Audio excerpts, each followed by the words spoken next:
မရဲ့ဒီ YouTube channel လေးကနေပြန်လဲကြိုဆိုလိုက်ပါတယ်ဒီနေ့ပြောမယ့်အကြောင်းအရာလေးကပေါ့နော် UAE မှာ interview ဖြေမဲ့မောင်ငယ်ညီမငယ်တွေအတွက်ပေါ့နော်လိုအပ်တာလေးတွေပေါ့နော်ပြောပေးမှာပဲဖြစ်ပါတယ်အရင်ဆုံး interview မသွားခင်ပထမအဆုံးအချက်အနေနဲ့ဆိုလို့ရှိရင်တော့အဝတ်စားပါအဝတ်စားလို့ပြောတဲ့နေရာမှာအမြဲတမ်း main ကလေးဆိုရင် skirt နဲ့ဖြူနဲ့စတုံးနဲ့ဒါမျိုးကြီးပဲဖြစ်နေကြမလို့ပေါ့နော်တချို့တွေလည်းအသိပြီးသားဖြစ်မှာပါကိုယ့်ရဲ့အဝတ်စားကဒီ smart ဖြစ်နေရင်ဆိုရင်အဆင်ပြေပါတယ်အမြဲတမ်းဒီ skirt တိုးနဲ့အောက်ကဒီ down နဲ့အပေါ်က shoe နဲ့ပြီးလို့sorry အပေါ်က shirt နဲ့ပြီးလို့ရှိရင်ဒီစတုံးနဲ့အဲ့ဒါမျိုးကြီးပဲအမြဲတမ်းဖြစ်နေကြမလို့ပေါ့နော်ကိုပုံစံကဒီ smart ဖြစ်နေတယ်ဆိုလို့ရှိရင်အဆင်ပြေတယ်ပေါ့လေ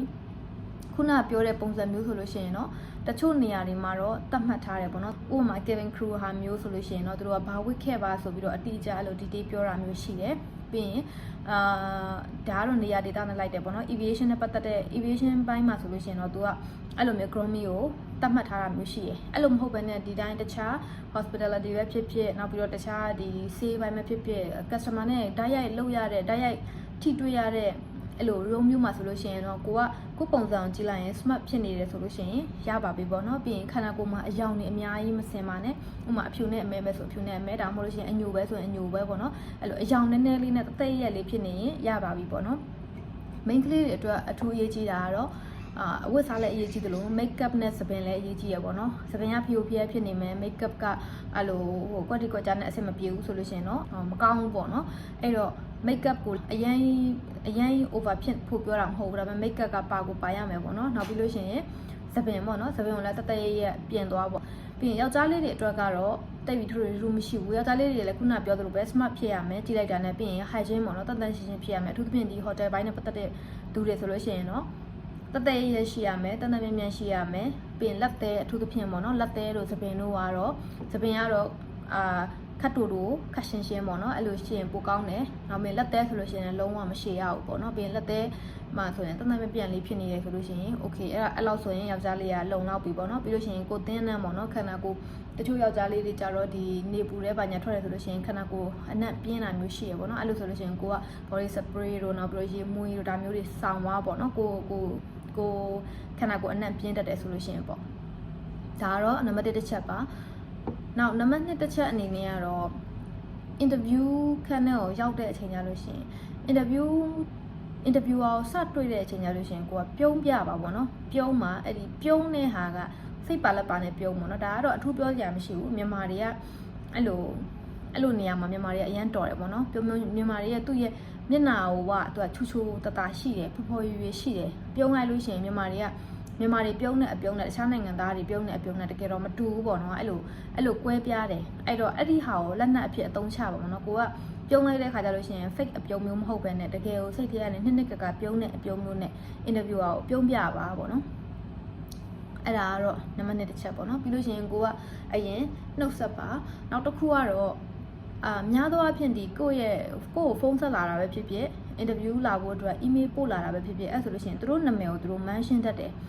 အဲ့လို interview ကအခန်းထဲကိုရောက်သွားပြီဆိုလို့ရှိရင် interview မဲ့အခန်းထဲကိုရောက်သွားပြီဆိုလို့ရှိရင်ကိုကပြုံးပြပြီးတော့သူတို့နာမည်ကိုသိတယ်ဆိုရင်နာမည်တက်ပြီးတော့နှုတ်ဆက်ပါပေါ့နော်ဥပမာထားပါတော့ကိုကမနက်ခင်းသွားတယ်ဆိုလို့ရှိရင်ကိုက good morning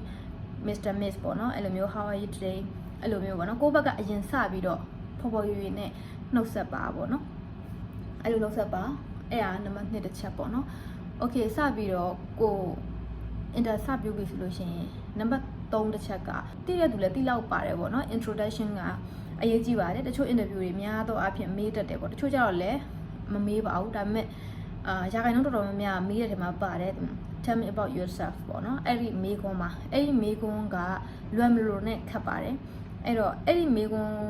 ကိုကဘယ်လိုပြင်ဆင်သွားရမလဲဆိုလို့ရှိရင်အမအနေနဲ့ဆိုလို့ရှိရင်တော့အမကဒီ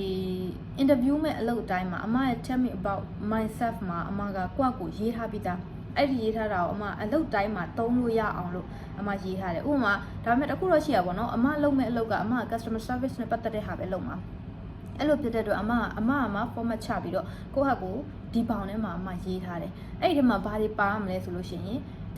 ကိုယ့်ရဲ့နာမည်ပါရမယ် နောက်ပြီးလို့ရှိရင်ကိုယ့်ရဲ့ nationality ပါရမယ်နောက်ပြီးလို့ရှိရင်ကိုယ့်ရဲ့ education သူကိုကကျောင်းပြီးတယ်တစ်ခုခုနဲ့ပြီးထားတယ်ဆိုလို့ရှိရင်လည်း education ပေါ့နော်တကယ်လို့ကိုကဒီ high school ပဲအောင်ထားတယ်ဆိုလို့ရှိရင်เนาะတက္ကသိုလ်မပြီးထားဘူးဆိုရင်တော့ထည့်မပြောလဲရပါတယ်အဲ့လိုမျိုးပြီးလို့ရှိရင်နောက်တစ်ခုကအရေးကြီးဆုံးချက်ကကိုယ့်ရဲ့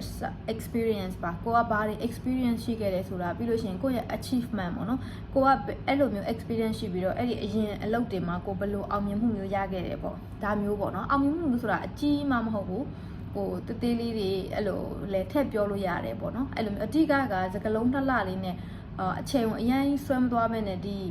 3မိနစ်လောက်အတွင်းမှာအဲ့လိုလေးပြောလိုက်လို့ရှိရင်အဆင်ပြေတယ်ပေါ့နော်ဒါကသူများကတွေလည်းအများအားပြောနေကြပါတော့တချို့ဒီဟာနဲ့ပတ်သက်တဲ့ YouTuber တွေဆိုလို့ရှိရင်လည်း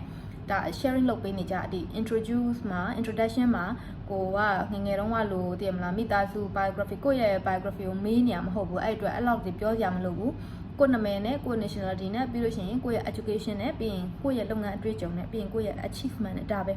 ဲဒီလောက်ဆိုရင်ရပြီအဲ့ဒါဆိုလို့ရှိရင် myself အတွက်ကအဆင်ပြေတယ်အဲ့လို format လေးကိုကတေချာချထားပါတော့ပြီးတော့ရနောက်တစ်ခုထပ်ပြီးတော့ထပ်ထည့်လို့ရတာက interview တယ်ဆိုတာသိရမလားသွားတဲ့အချိန်တိုင်းကိုယ့်ဟာကိုရောင်းနေတာပဲအဓိကပေါ့နော်အဲ့တော့ဒီပစ္စည်းတစ်ခုကိုဝယ်ခြင်းလာအောင်ဝယ်သူကိုဝယ်ခြင်းလာအောင်ကိုကရောင်းရမှာကိုယ့်ကိုရောင်းရမှာနော်အဲ့ဒီခါကျတော့သူတို့ဝယ်ခြင်းလာအောင်ကိုယ့်ကိုရောင်းတက်ရမယ်ပေါ့နော်အဲ့တော့ကို့မှာ ဒီ skill တွေရှိတယ်ငါတို့နင်တို့ငါ့ကိုခန့်ရင်တော့နင်တို့ ဒီ skill တွေငါ share ရမယ်အဲ့တော့ပြီးရင်နင်တို့ငါ့ကိုခန့်တယ်ဆိုလို့ရှိရင်တော့နင်တို့ဘက်ကဘယ်လိုအကျိုးမြတ်ရမယ်ဆိုတာကို introduction မှာတခါတည်းနည်းနည်းလေးထည့်သွားပါတော့အဲ့ဒါဆိုရင်အဆင်ပြေတယ်အဲ့လိုမျိုးဟာချောမွေ့အောင်လဲကိုယ့်ရဲ့ mindset ကိုကိုယ့်ဟာကိုရေးထားပါတော့ရေးပြီး note ထဲမှာရေးထားပြီးအပြန်အလှန်လေ့ကျင့်မှာစကားကိုတဘာဝကြနဲ့ပြောတတ်အောင်လေ့ကျင့်ထားပါပေါ့နော်နောက်တစ်ခုကတော့ interviewer နဲ့ဒီ eye contact ရှိရမယ်ပေါ့နော် interviewer ကိုကြည့်ပါသူ့မျက်လုံးကိုတေချာကြည့်ပြီးတော့မှစကားပြောတဲ့အခါကျရင်သူ့မျက်လုံးကိုတေချာကြည့်ပြီးတော့ဖြေပေါ့နော်နောက်တစ်ခုကသူပြောတာသူဘာမေးချင်တာလဲဆိုတာကိုတေချာနားထောင်ပါစာကြောင်းတစ်ကြောင်းလုံးယူအဓိပ္ပာယ်ပြန်ခိုင်းရမှာမဟုတ်ဘူးစာကြောင်းတစ်ကြောင်းလုံးကြီးကိုလည်းတစ်လုံးစံနားလဲစရာမလိုဘူးအဓိကသူပြောတဲ့အထဲမှာ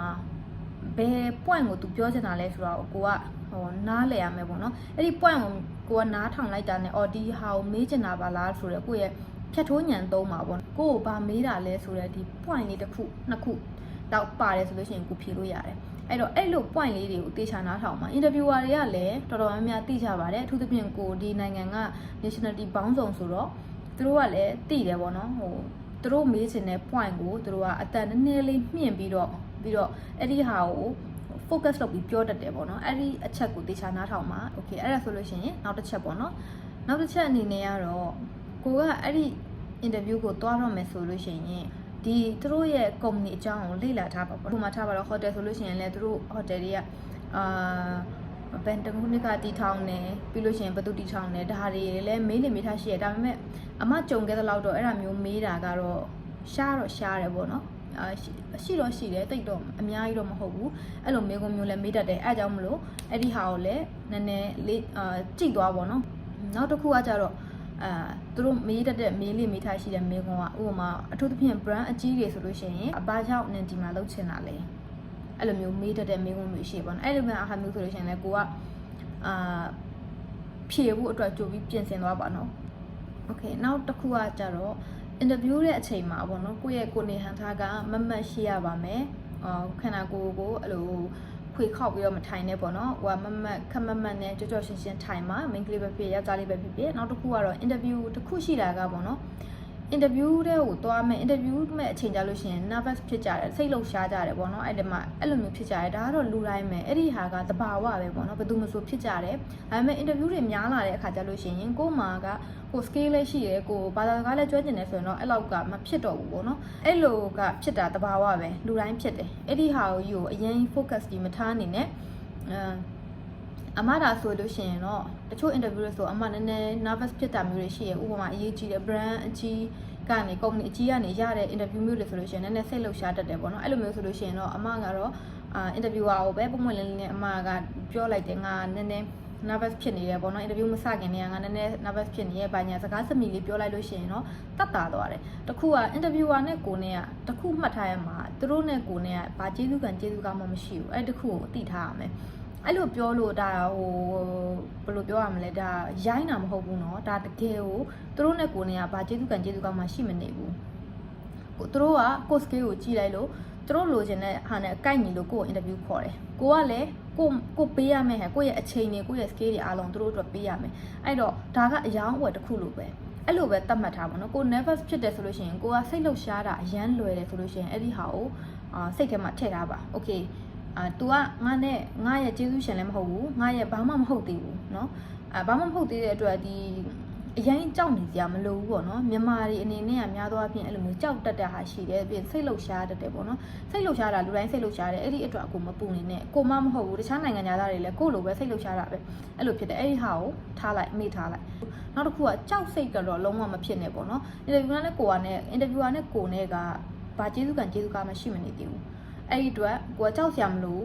ကိုမှဒီ skill တွေရှိတယ်ရဲရဲတင်းတင်းရဲရဲဝုံဝုံချပြပါရဲရဲဝုံဝုံပြောပါအဲ့ဒါဆိုလို့ရှိရင်တော့အဆင်ပြေသွားပါလိမ့်မယ်ပေါ့နော်အင်တာဗျူးโอเคဒီနေ့ကတော့ဒီလောက်ပါပဲ